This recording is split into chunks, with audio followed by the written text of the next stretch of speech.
So guys, God bless us all po. To God be the glory po ulit. Thank you so much po sa inyong lahat na makakakita ng content ko na to. Sana po i-try nyo po sanang umpisahan mula part 1 hanggang final part. Season 25 na po ito guys. To God be the glory po talaga kasi umabot na po ako sa ganito kahabang season. Season 25 ng What is Written Truly Happened. Bali part 12. Part 12 na po guys. Maraming salamat po sa inyo na makakakita ng content ko na to. Sana po ipagtyagaan nyo po talagang tapusin. Anyway, 5 to 10 minutes lang naman po bawat part. Yung iba po ay less than 10 minutes. Maraming salamat po talaga. Kahit papano po itinatry ko pong makapaghatid ng maliit na motivation na napanood ko rin po sa mga dokumentary na karamihan po ay talagang nandun po talaga sa Holy Scripture, sa love letter ng ating Panginoon. Amen. Sana po bawat araw na tayo malakas pa. Mas pinagsisikapan po talaga natin guys na nalulugod ang Panginoon sa ating bawat ginagawa, bawat iniisip, bawat sinasalita. Amen. To God be the glory po talaga. Kay buti po ng ating Panginoon sa ating lahat. Good luck to each and every one of us, guys. Sana po ay magpatuloy-tuloy tayong magtiwala at kumapit sa lingap at pagmamahal at higit sa lahat sa pagliligtas na ibibigay ng ating Creator sa paparating pong climax ng tribulation at sa paparating pong 1,000 years ng kanyang paghahari at sa kaabang-abang pong Armageddon. Guys, yan po ay lahat po ay nakaabang yan dito sa last generation ng humanity. Pagandaan po natin yan guys. Pakaingat po tayo guys na wag tayo talagang mabitag dun sa deception at materialism na ipinapalaganap ng masama. Habang papalapit ang trajectory ng climax ng tribulation guys maging aware po tayo. Lagi ko po yung idinadagdag sa mga content ko guys.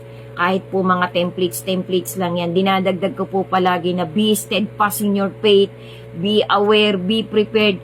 Kasi nobody can ever be prepared 100% guys. That is a fact.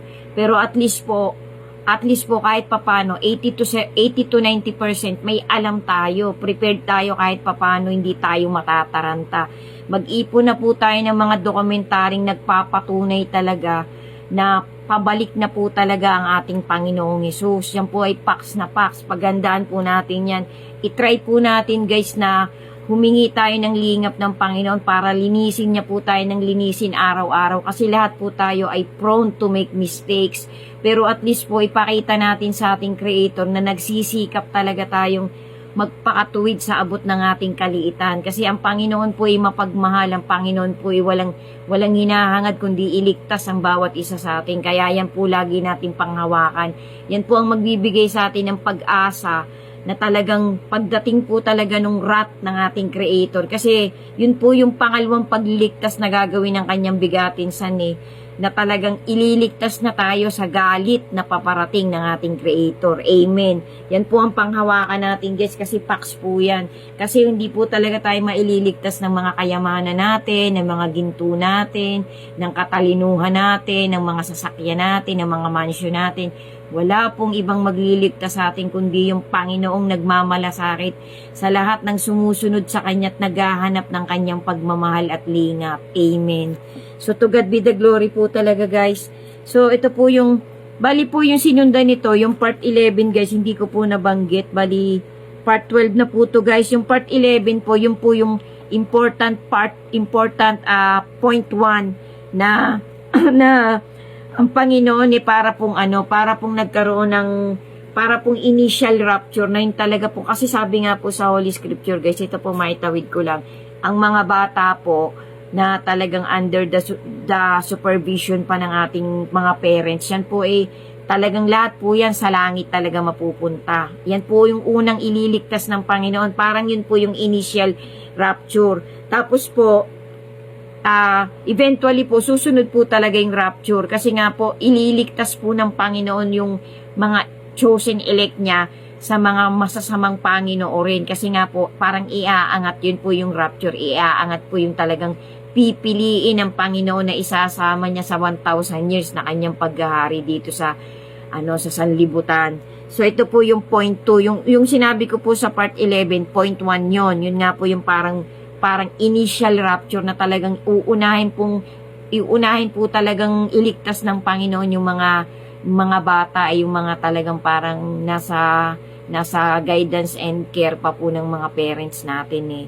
So ito po yung point 2, as for the elect who are gathered away first during the first darkness, we won't be going up to heaven at that time, as our training will be on earth. Hence, it isn't strictly as ascension.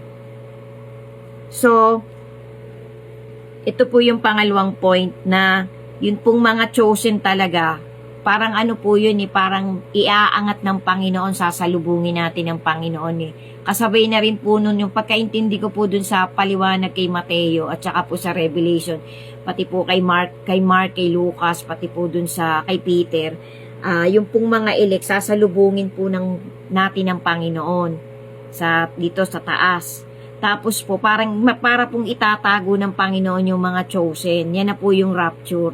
Kasi po, hindi pa, sabi po kasi ng isang matuwid na mangangaral, pati po pagkaintindi ko rin po sa pagpapaliwanag ni Peter tsaka sa Revelation, hindi pa po naman talaga actual na bababa ang bigatin sa nung time na yun Kasama po natin sa dun sa itaas, sa iaangat. May pagtataguan po muna ang ating Panginoon. Tapos po, pagkatapos po ng tribulation, saka po talaga ang bigatin sa dun po magsisimula yung kanyang reigning ng 1,000 unang 1,000 years after the tribulation. Mabilis lang po kasi yun kasi sabi nga po, tinanggap po natin na 7 years yun kasi may mga computation pong lumalabas ngayon na talagang nakasulat din po sa Holy Scripture na talagang 7 years daw po tatakbuhin yung tribulation na yun.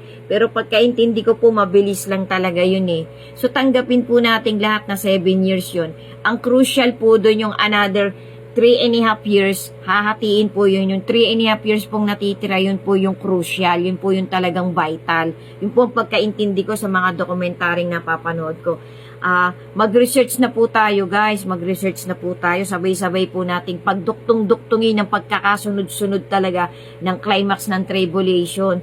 Para po mapakita natin sa ating Creator na talagang tayo, hinahanap natin yung lingap niya, yung care niya, yung pagliligtas na paparating talagang magagawa ng kanyang bigatin san.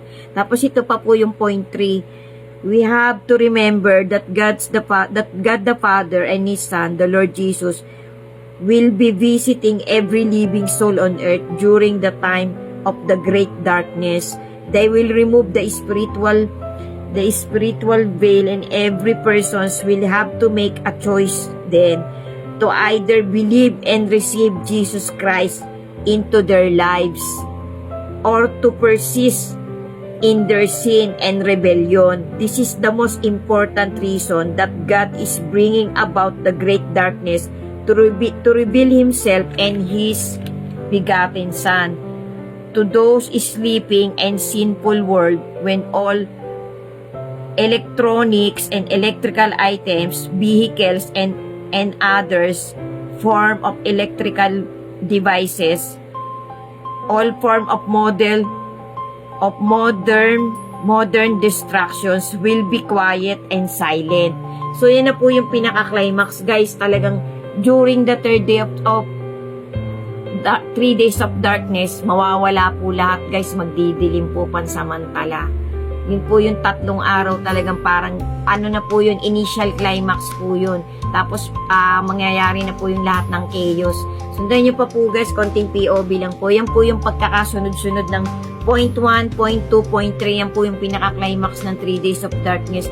Kailangan po i-pray natin sa ating Creator guys na talagang kasama natin lahat ng beloved natin, lahat ng family members natin. Pilitin po natin i-pray sa ating Creator na ipahintulot niyang magkakasama tayo.